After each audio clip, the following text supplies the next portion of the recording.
All right, so how many of you, by round of applause, have seen Diary of a Wimpy Kid? Anybody seen that or read any of the books? Yes, very nice. Okay, so in the 2010 movie Diary of a Wimpy Kid, which is based on the popular book series about just how awesome middle school life is. You know, that's what it's basically about, just how we all want to be there and stay there. There's this Indian boy named Chirag Gupta. And Chirag Gupta, I love him telling the story, like narrating this whole classic legend of the cheese touch. But he just talks about this nasty piece of cheese that's laying on the playground blacktop. And I love how he says in my worst Indian accent, nobody knew who it belonged to, nobody touched it, and nobody threw it away. And it just sits there, growing more foul and powerful by the day, he says. And then finally, one day, this kid named Darren Walsh made the biggest mistake of his life, and he made contact with the cheese. And so from there, you know, as you saw in the video clip, you know, the kids all stopped. Darren touched the cheese. He said, no, I didn't. I just looked at it. Really? And then Darren has the cheese touch. And people spread like roaches. They flee. They just scatter like roaches. And Gupta says it was worse than nuclear cooties. Everybody's running. And Chirag says he became an outcast. Every once in a while, like kids that know this, how many of you know about cheese touch already from the movie? Okay, yeah. Every once in a while, you just randomly do that. It's like a way to play tag. You're like, you got the cheese touch. I do not got the cheese touch. But you got to get rid of the cheese touch. You got to give it to somebody else.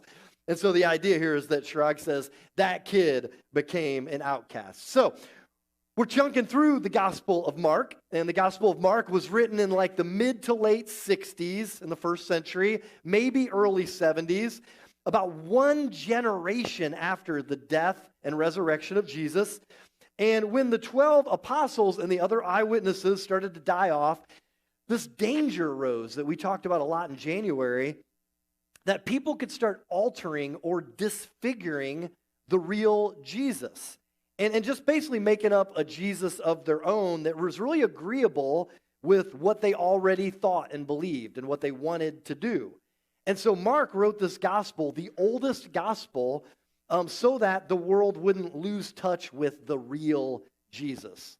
Like, who really is Jesus? Not who you want him to be, not who I want him to be. Who's the real Jesus? And wrestle with that real Jesus. One author, I read a book years ago, who an author put it this way. He said, in order to see Jesus truly, aka the real Jesus, we have to pickle, immerse, bathe ourselves in the Gospels.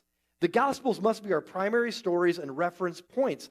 There is no truer way to encounter Jesus afresh than prayerfully cycling through the Gospels and asking God to give us fresh insight into the remarkable person we find there.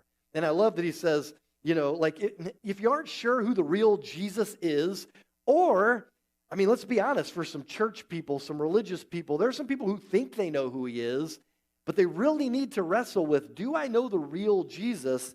Then the best way to figure that out is to pickle yourself.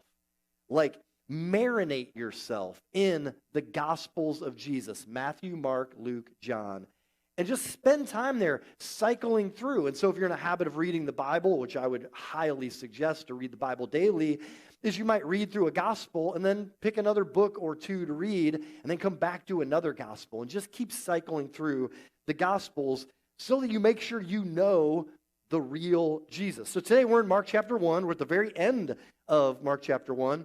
And Jesus is now traveling around the region called Galilee, which of course includes the Sea of Galilee. And he's preaching in synagogues. And so as he traveled around preaching, this is what happens in verse 40. It says, a man with leprosy came to him and begged him on his knees, if you are willing, you can make me clean. So in the Old Testament and the New Testament, the two sections of the Bible, there is no disease regarded with more terror and pity than leprosy. It's kind of in a category of its own. So leprosy is kind of a general term that describes a wide variety of chronic skin conditions. When we're talking about Bible times anyways, it was a wide variety. So today what we call leprosy is one thing. It's called Hansen's disease. And so back in this Bible times, the term wasn't limited to just Hansen's disease, but it included Hansen's disease, what we call leprosy today. And so even in the 21st century, leprosy still has kind of a stigma to it. Like when I was like in 6th grade, for instance, people do jokes about lepers, or that kind of thing. It was always about people losing their hands or things like that. And it was because there's a stigma. There's this thing about leprosy that it's different than other stuff. It's not just a physical disease like cancer, okay? It's more on top of that. It's also kind of a social disease. It's really dehumanizing, like an alienating disease. So if you had leprosy, period, you had the cheese touch. Like, nobody's coming near you. You are not going to be touched by anyone. You got the cheese touch. Like, Darren has the cheese touch. And everybody just runs. You have to get away from people. They get away from you. So in the book of Leviticus in the Bible, it's filled with all these laws. They're, Levitical laws. Often when it's referred to, it's called the law of Moses. And it's, a lot of that is kind of like public health laws at the time. And one of the things it says in Leviticus 13 is, anyone with such a defiling disease must wear torn clothes, let their hair be unkempt, cover the lower part of their face, and cry out, unclean, unclean. They must live alone. They must live outside the camp. Okay, so lepers had to live out in the wilderness or the desert. And if they're sitting at a tree, for instance, and someone is traveling, coming by, but they don't see the leper at the tree, and they're coming near them, and the leper sees them, they have to yell out, unclean, unclean, so that the person approaching knows that's a leper. And so here's the deal. There were very good public health reasons for this to happen. It wasn't just to ostracize the person. It was because if you come in contact with a leper, you don't know what their range of chronic skin conditions is. But if it's Hansen's disease, for instance, or a couple other things, then it spreads to you like that. And so people had to yell out, unclean. So the message to lepers was, keep your distance, warn us if you're coming. You got cheese touch. Like, just warn us if you're near us. So not only was it social disease, it was also kind of a spiritual disease, because if you had leprosy, you couldn't worship. You couldn't go to synagogue, or before synagogues even existed, but at temple. You couldn't go to temple for worship. One Bible commentator who is especially really good with historical stuff, he talks about this, how later in history, in the Middle Ages, the priest wearing his stole and carrying a crucifix led the leper into the church building and read the burial service over him. Wow. And so the leper, it says, was a man who was already dead, though still alive. He had to wear a black garment that all might recognize, and he also had to live in a leper or a Lazar house. And so, own separate house. He must not come into a church service, but while the service went on, he might peer through the leper squint cut in the walls. So he couldn't come into the church service. He had to stay outside. This is what we do to our sound guys. We've got those 2 windows and the back doors right there. They can peek in, but if they come in the doors to adjust the mix, they have to yell, unclean, unclean. It's very distracting during our worship set. And so leprosy, I want to be clear, it's just not just any other disease. It's a big, big deal. Lepers were physically, socially, kind of spiritually unclean. They had the cheese touch.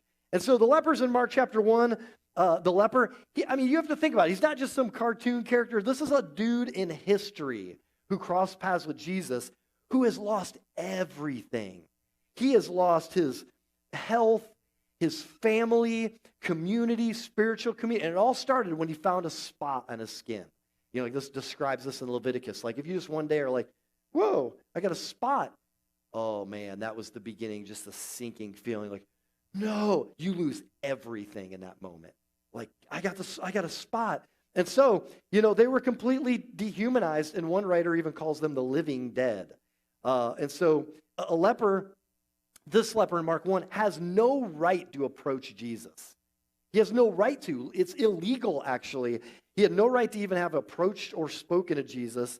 He should have just kept his distance and yelled unclean, or communicated from a distance, yelling to Jesus what he wanted to say, because he had the cheese touch. So notice this is definitely a story. If you have a hard copy Bible, I'd encourage you to open to or go to a Bible app.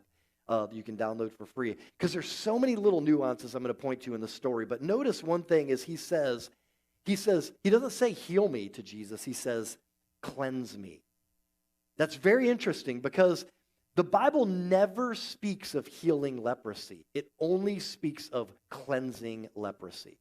In fact, Jesus in Matthew 10, verse 8, he sends out his 12 disciples and he tells them, go out and heal the sick and cleanse the lepers. So certainly it is a type of healing, no doubt. You can call it a healing, but it's a specific type. There's something unique about leprosy.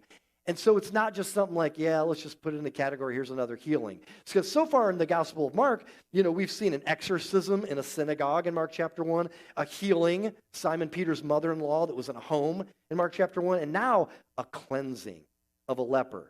And so there's something different about leprosy. Why is it called a cleansing? And one of the reasons is, for Mark and for others, one of the things they're trying to communicate here is that leprosy, in an interesting way, is kind of a metaphor or a symbol for sin. It is like it's used as a metaphor to talk about sin, our rebellion and our alienation from God, therefore our spiritual sickness that we have from rebelling against God.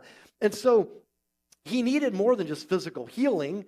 He needs social healing. He needs spiritual healing. Marvin Gaye might say he needs another type of healing, but I would not say that's true here. But just basically, it's going to take a second for a couple of but this leper, when you think about it, needs to be rehumanized. He has to be, it's making its way around the room still, and that's really funny. I Googled it. But he needed a complete cleanse. He needed to be rehumanized. He needed to be resurrected because he was the living dead. So what is Mark saying here? Leprosy is a metaphor for sin. And leprosy, interesting enough, always started with a spot, like, oh no.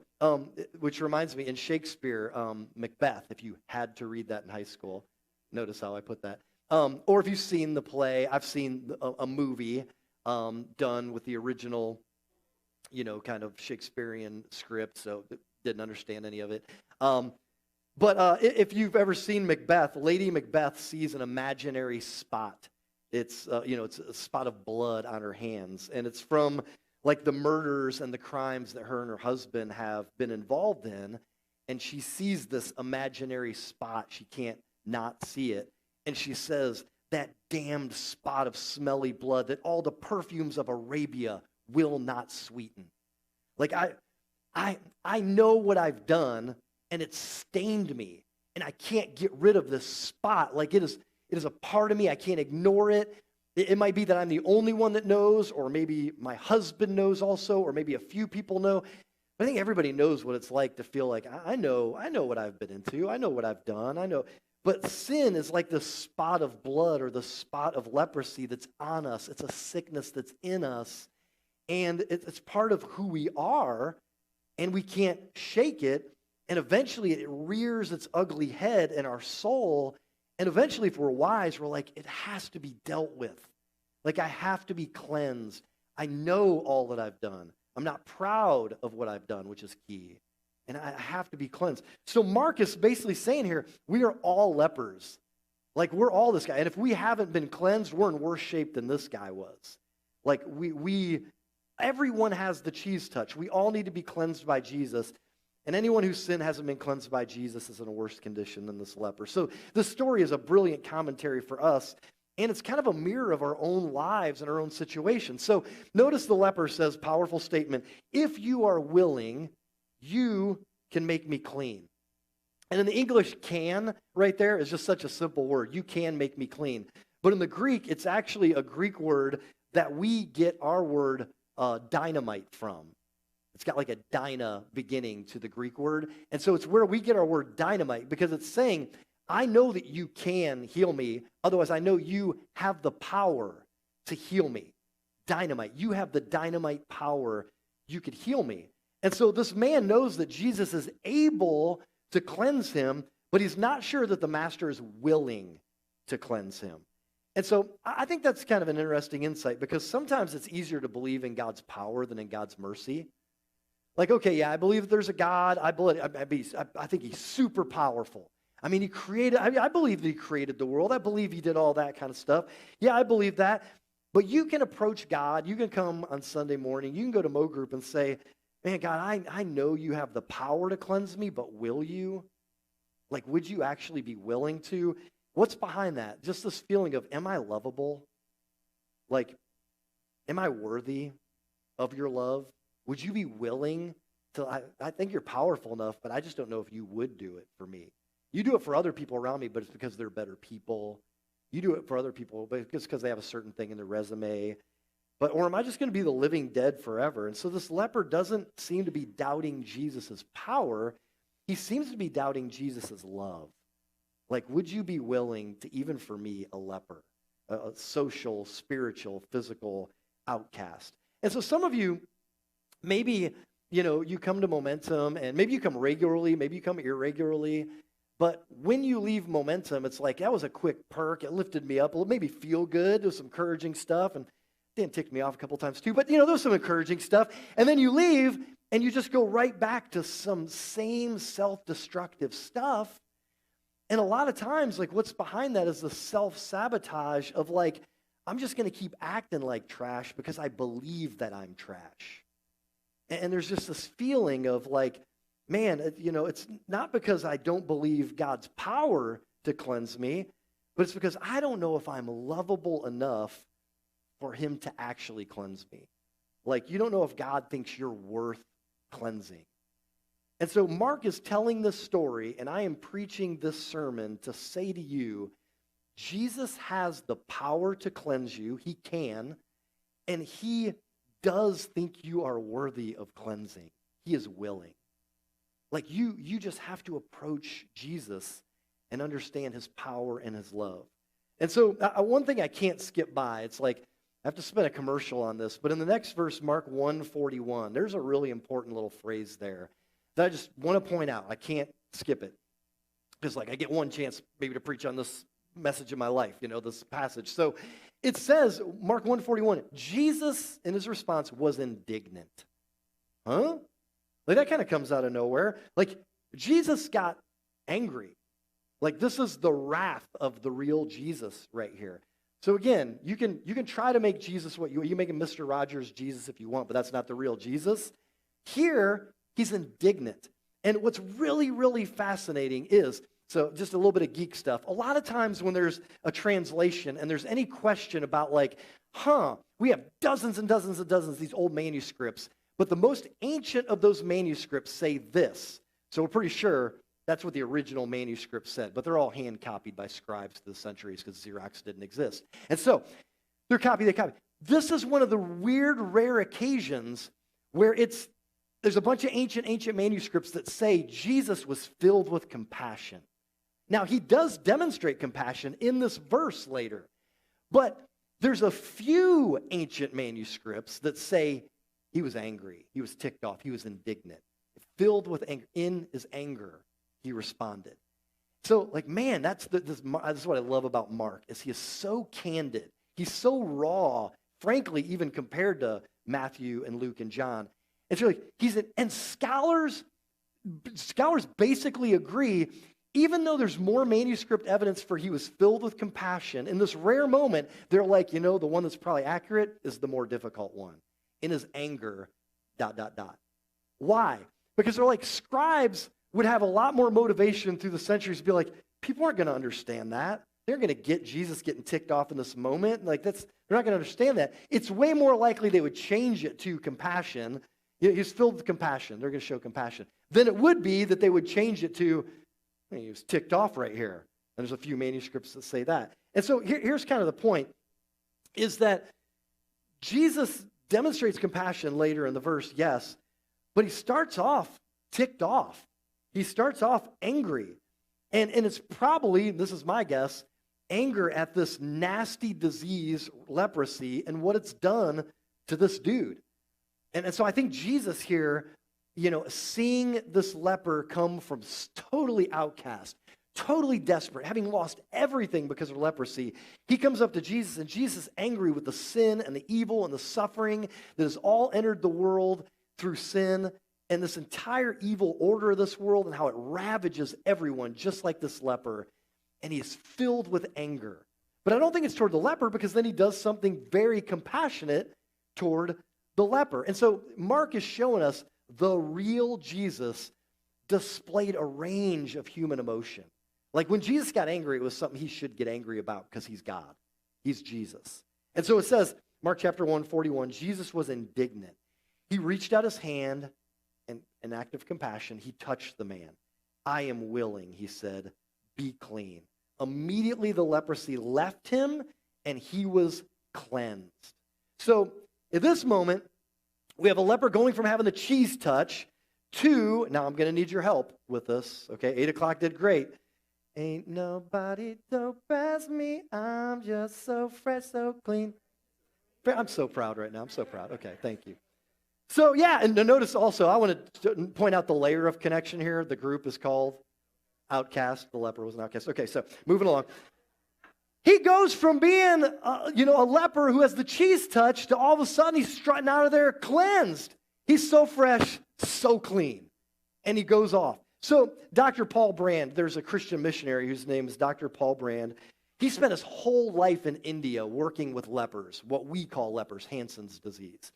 And so he's actually the physician that figured out what people didn't know, and that is it has to do, like Hansen's disease has to do with the fact that a leper's nerve endings are being destroyed, and that's why they don't have any sense of, they're numb. They don't, if they touch something burning, they don't know it. And so it's destructive and all that. So he's the one that figures out, oh, it's destroying their nerve endings, and he revolutionized the surgery that is still used to this day. It was this Christian missionary whose name was Dr. Paul Brand. And early in his career, he was interacting with a man who had leprosy in India, and he didn't speak the language. And he was trying to reassure this leper that he was going to help him. He was going to do everything he could because he had been studying Hansen's disease, leprosy, and I'm going to help you. But he doesn't speak the language, and to reassure him, he reached out and he touched him in the stomach, and he's basically trying to show, I'm going to help you. And the guy just started to weep. And Dr. Brandley's like, oh no, what have I done? Have I broken some cultural norm? Have I offended him? And he said to his colleague, he was like, what have I done? And she said, you touched him. Nobody's done that for years. Those are tears of joy. And it's like this guy had forgotten love. Like he'd lost everything. People avoid you. They don't touch you.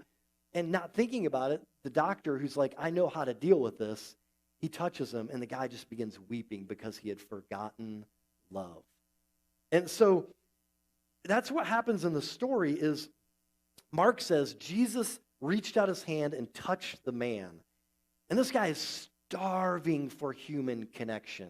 I mean, think about some of you weren't. Think about some of you coming out of COVID, coming out of quarantine, and stay at home, stay away from, everyone. Yell out you're unclean. And most of you aren't essential, all that kind of stuff. So just like all that. So just yell out unclean. The human connection he was starving for, and Jesus, in an act of compassion, touches him. He could just say, you're healed. He healed people from a distance before. A sick daughter, like, yep, can't even see her. She's healed. Servants come running. Your daughter's healed. He doesn't do that here. He touches him. And so, I know that physical touch is one of the most potent and powerful forms of human connection and social interaction, affirmation. Like your need for human touch starts the moment you are born. In fact, a lot of doctors have the practice that as soon as a baby's born, they take the baby and what do? Place it on the chest of the mother.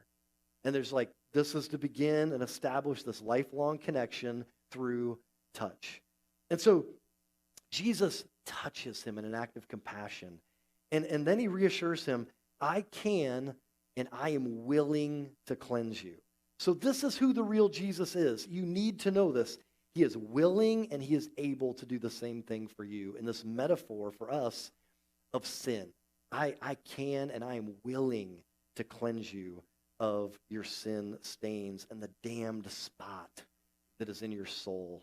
And so this is how the story ends. Mark 1:43 says, Jesus sent him away at once with a strong warning. Jesus is stern in this story. You got to wrestle with the real Jesus. This is a raw Jesus. He sends him away at once with a stern warning. see that you don't tell this to anyone, but go show yourself to the priest and offer the sacrifices that Moses commanded for your cleansing as a testimony to them." Instead, the leper went out and began to talk freely, spreading the news. As a result, Jesus could no longer enter a town openly, but stayed outside in lonely places. Yet the people still came to him from everywhere. They still found Jesus. Okay, again, if you haven't opened up your Bible app yet, there is so much. This might sound like some boring junk about, I promise you, you're going to want to dig into, look, and check some of the things I'm saying. So the priests were kind of the public health officers of the day. So the priest had to make sure that someone was actually cleansed, ready to go back into society if their leprosy somehow went away, or in this case was cleansed. And so Jesus is saying, okay, go get verified by the priest, and he will give you a laminated COVID vaccination card that you can carry around, and you might be able to go to sporting events. So this is crazy interesting, though. Look at this, look at the passage. Notice Jesus himself doesn't go to the priest. Isn't that crazy? Jesus doesn't go to the temple. What is he? He just goes back to going synagogue to synagogue, preaching in the region of Galilee, which is nowhere near the temple. That's way far away in Jerusalem. And so Jesus doesn't go after making physical contact with a leper. And every single ceremonial regulation, every single ceremonial law at that time said Jesus should go to the temple and he should get checked out by the priest. And he might even have to give some offerings if he's okay, all that kind of stuff. But he is ceremonially unclean now because he's touched the leper, according to the law of Moses. But Jesus doesn't do that. This is nuts. What is this all about? Jesus is untainted by the cheese touch. He's untainted by it. They're like, you got the cheese touch? No, I don't. It's like that stubborn kid. No, I don't. I don't have it. You go touch somebody else. I don't have the cheese touch. In these 6 verses, in this story, we see the whole story, in a sense, metaphorically, of the gospel, the good news of Jesus, all within just this story. So let me break this down real quick. Here you have the difference between religion and Jesus. What's the difference? Well, religion is doing good moral things. I stack up good things and hope that God will be pleased with me and I'll get into heaven. And God over and over in Scripture says that's not how it works. Americans, I can't underscore this enough. You are not going to get to heaven by saying, I did. I was a good person. I was a good mom. I was a good dad. That's not how you make yourself right with God. God is so clear about that. So clear. And so the idea of religion is I stack up good deeds. And in religion, at any cost, avoid what is unclean. Avoid it. This is why some of you maybe grew up in churches where you're not allowed to go play the billiards, because places where the billiards are played, people might be vaping or smoking cigarettes, or you might be around people who are dirty. Don't be around people who are dirty at all. Stay away from what is unclean. Don't touch it. Don't go near it. Don't stand downstream from it, upwind from it, whatever it is, if it's middle school boys. Don't do anything that will get you defiled or tainted or stained. That's religion. Because why? Because in the picture of religion is, in religion, when the clean touches the unclean, everything becomes unclean. Right? That's religion. That's how the rules go. So stay away from lost kids. Stay away from lost kids. You're a good Christian, kids.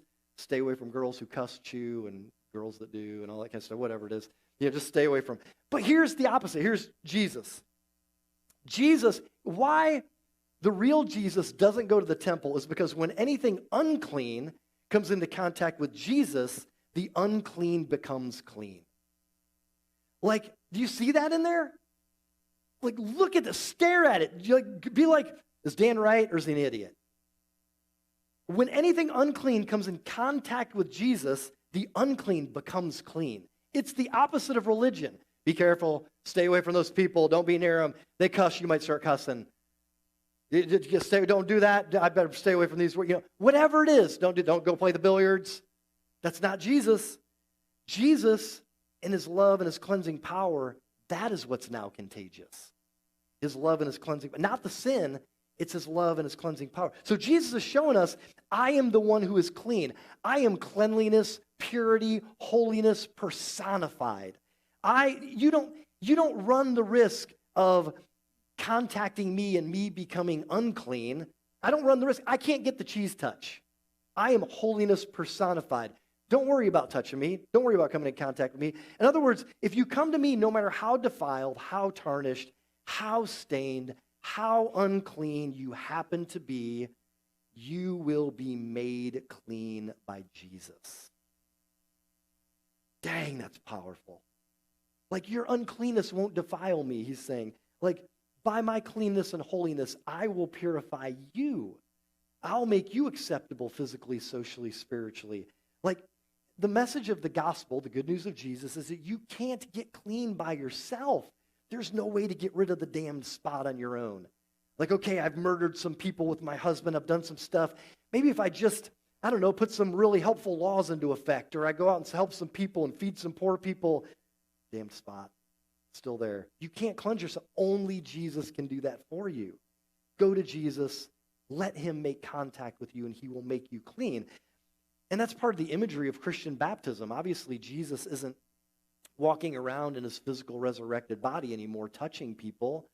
And so part of the imagery of Christian baptism by immersion is, when it's done because of faith in Jesus, you're cleansed. When it's done because of faith in Jesus and repentance, like I'm gonna try. I'm not gonna be flippant about my sin. I'm gonna try to walk your way. I'm gonna make mistakes, but your grace is gonna cover that.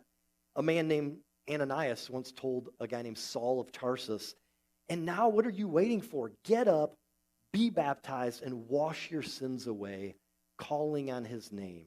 So faith in baptism is where you come into contact with that cleansing, saving power of Jesus because of your faith in Jesus.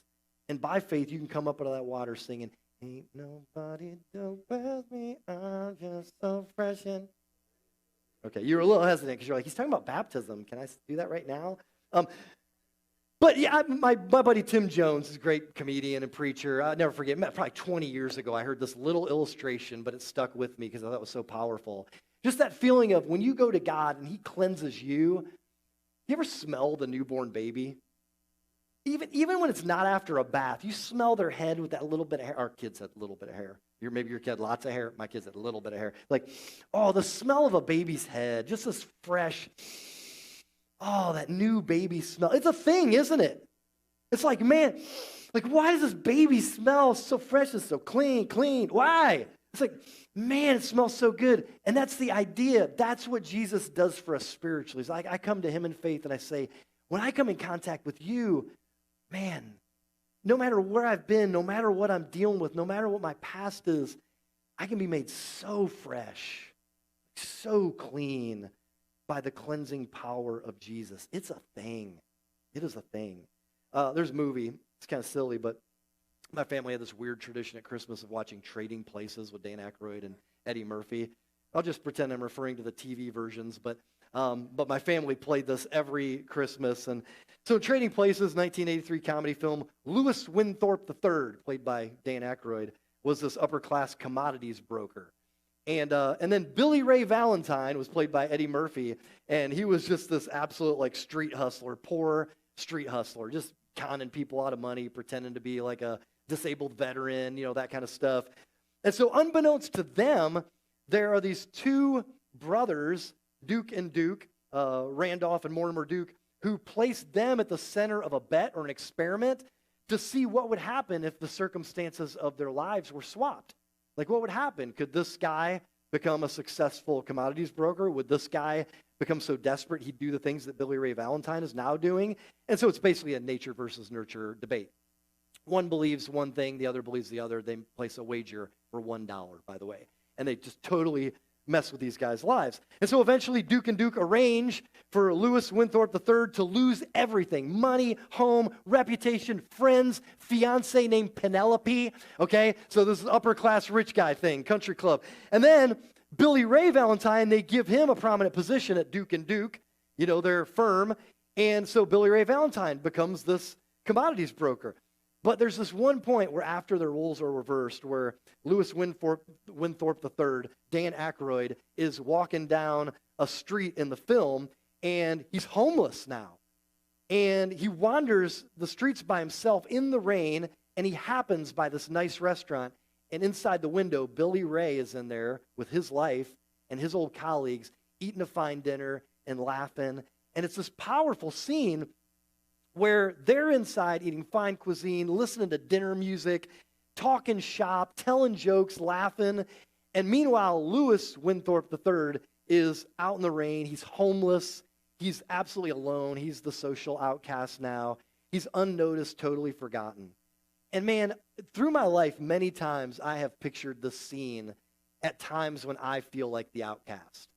Like this scene comes to mind for me of like, oh, yep, there's Dan Aykroyd, Lewis Winthorpe III, sitting out in the rain while everybody else is inside. Have you ever like felt that? Like, yeah, this is a situation. It's really clear. I'm not welcome. I don't belong. I don't fit. I'm not a part of the party. Like whatever that is. And this has become a metaphor for me of what it really feels like to be the outsider. Like to what it really feels like to be outcast. Many times in my life, when I was growing up, primarily raised by my grandparents, but they had never had a son, so they had 4 daughters. And when I was being raised by them, the youngest daughter was still at home, my aunt, and she'd always been the baby. And suddenly there's a boy for the first time that they're raising, and I'm the baby, and she hated losing baby status. She hated me. My grandparents loved me. They treated me great, but I always knew, like, man, I'm Dan Aykroyd out in the rain right here. She's really trying to make it clear, you don't belong here. You're out there. Then when I moved in with my mom and stepdad, they had a son named Charlie, my half-brother. It was always really clear, like, that's the family, and there's me, Dan Aykroyd, out in the rain, looking in the window at their family doing stuff in so many ways. Like my stepdad, I always say, he looked at me like, this kid, he's like the fruit of somebody else's love, and he's eating my food, you know, that kind of thing. And so it was always like, man, that'd be cool to be like that, have that. Just so many times in my life feeling like I was Dan Aykroyd outside in the rain. I'm the one with the cheese touch. Many situations, and that picture comes to mind when that would happen. One of these things is not like the other. One of these things doesn't belong. It's like, yeah, I'm sure you've had that different feeling, different times. Middle school is pretty much that for everyone. You know, it's like somehow everyone is out in the rain in middle school. Many times the cheese touch. But I want you to see something powerful to end this. At the beginning of the story, again, look closely at the passage. Jesus is the insider. Look closely. He's got friends, disciples, and entourage. They're traveling around, going village to village in the synagogues. Crowds come to him for healing. He has to find a solitary place to pray just to get some quiet time with the Father. He is the insider. The leper is the outsider at the beginning of the story. He's got the cheese touch. He's alienated. He's the unclean one. Jesus tells the leper, you're cleansed. He says, don't tell anyone but the priests. And the leper goes right into town and tells everyone, totally disobeys Jesus. And because of what he did, what happens to Jesus? Isn't this crazy? At the end of the story, verse 45, where is Jesus? Jesus could no longer enter a town openly, but stayed outside in the lonely places. Jesus becomes the outsider. Jesus is the one out in lonely places. Man, there's a powerful reversal in this story. There's an exchange of places. There's trading places happening in the story. The leper is allowed back into the community. Jesus is outside of the community. The leper goes to be with others. Jesus is out in the lonely places. But because of what the leper has done, his disobedience, Jesus, who was in the town, is now cast out. And the leper who was cast out is now allowed in. Jesus has completely swapped places with the leper. He's completely traded places with the leper. So this is what's powerful. Jesus, when he died, was crucified, we know, not in the city, but outside the city walls of Jerusalem, outside the city gates, out there. He was exiled to where the lepers are. They're outside of the city walls. So Jesus was crucified as a criminal, treated as if he was unclean, so that we could be made clean by faith in Jesus. And so he was cast out so that we could be brought in. That's the whole message of the gospel. The imagery here is that Jesus became a leper so that the leper could become clean. And when Jesus died on the cross, he did it so that you and I could be cleansed. And just so you know, I'm not making this up, Hebrews 13 says this. The high priest, speaking of the Old Testament Levitical things, the high priest carries the blood of animals into the most high place as a sin offering. Okay, in this context, in Jesus' time, the Most High place was in the temple in Jerusalem, in the city walls. So, in the most holy place as a sin offering. But the bodies of those animals are burned outside the camp. And so Jesus also suffered outside the city gate to make the people holy, what? Cleansed, purified through his own blood. Jesus took our place on the cross that should have been us, but he was cast out so that we could be brought in. Isn't that incredible? The ultimate story of trading places. Jesus went out and stood in the rain alone so that we could go into the banquet. Jesus went out and was outcast by himself so that we could enter into the community. And so he's crucified outside the city wall of Jerusalem. Why? So that we could be welcomed into his community, the church, and have community with others and connection with others. That's why he allowed himself to be cast out. He allowed himself to be cast out so that we could be brought into the new Jerusalem, the heavenly city, and we could be welcomed into heaven totally purified by what Jesus has done for us. Stains gone. And I'll tell you one thing, even when I was a punk teenage kid and had just become a follower of Jesus, when I entered into the church, it was the one place I did not feel like Dan Aykroyd standing out in the rain as an outcast. I could have let myself believe that. That's the message. It's like you can let yourself be talked into you're an outcast, I don't belong. But when I read the scriptures and when I connected with people who really followed Jesus in that church, the message was clear. I belong. Like Jesus did this so I could enter in. Because of Jesus' grace, I was just like everybody else. And I was this kid who came in wearing a 49ers pleather jacket. You know what pleather is? It means it cracks when you bend it, okay? I walk in wearing a 49ers pleather jacket, smelling like my stepdad Joe's cigarettes. And this is this nice suburban church, but I got to give them props. This urban kid came in smelling like cigarettes and trying not to cuss anymore. And man, they did the Jesus thing and they welcomed me in. And sure, there might have been somebody, I don't remember, but there might have been somebody like, that kid smells like he's been smoking. That kid looks like he looks. But I knew when I read the scriptures and I talked to Christians in that church, God's grace is for every one of us, and I'm the same as them. I put my faith in Jesus, and because Jesus was cast out and died on the cross, I could be brought in. Let's pray.